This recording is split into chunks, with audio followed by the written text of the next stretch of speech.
My next Patreon question is from Lamont, who was wondering about the disappointing box office performances of this summer's movies so far. I had just seen Men in Black International on opening weekend.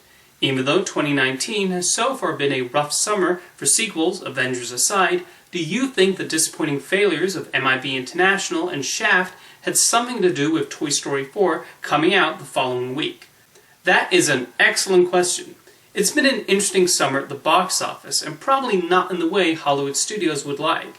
There have certainly been a good number of successes. Aladdin has been cruising along and making big bucks. John Wick Chapter 3 shows the impressive growth of that series, and Detective Pikachu and Rocket Man have also done quite nicely. Toy Story 4 also had an excellent opening weekend of $120 million, the start of what should be a leggy run. However, there have also been a lot of disappointments and flops.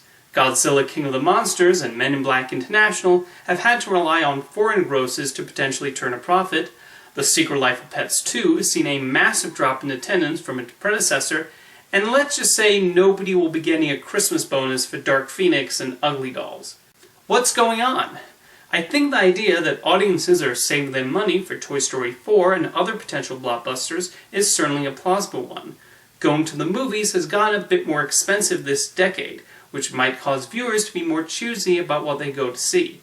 Something like The Secret Life of Pets 2 underperforming probably has to do with audiences feeling they've been there, done that, and parents and their offspring being more inclined to wait for Toy Story 4.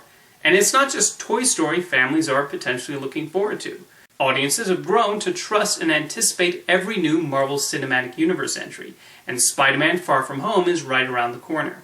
Meanwhile, The Lion King is relying on major nostalgia points, which has already been proven to work this summer with Aladdin. The Lion King is one of Disney's most reliable, crowd-pleasing brands, too, as already proven by the sales of the direct-to-video sequels and the continuing success of the Broadway musical. One thing that has been disappointing to watch this summer has been the underwhelming grosses on some comedies. Long Shot is the kind of comedy that would have been big maybe 10 years ago, when Seth Rogen was at the height of his powers with Knocked Up and Superbad, but it was largely ignored when it opened in May. Booksmart was another delightful comedy that most people elected to wait until it was available at home. This seems to be the general attitude from most viewers, who now see theaters as the place to watch big spectacles, and comedies are better watched on Netflix. Occasionally, something like Crazy Rich Asians, or Girls Trip, or The Upside, or a small indie like The Big Sick will break out, but most audience members seem content to spend their money on superheroes and musicals. I think there is room for multiple genres at the movie theater, but it's hard to deny people are making certain priorities. And as shown with Men in Black International, even reviving previously dependable franchises has a risk. I can see why Sony chose to greenlight another Men in Black. After all, they made another Jumanji movie a few years ago, which defied the odds and became an enormous success.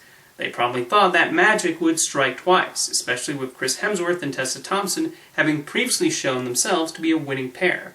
Yet it's mostly rested on the overseas markets to help it. And was there really much demand for another Shaft movie? Didn't feel like it. But The Secret Life of Pets 2's box office performance is the most shocking to me. Illumination is proven to have an incredible box office track record, and they've competed with Pixar before without a dent to their grosses. And yet, as I record this, the movie hasn't even crossed the $200 million mark worldwide yet, despite being out for almost a month in some territories.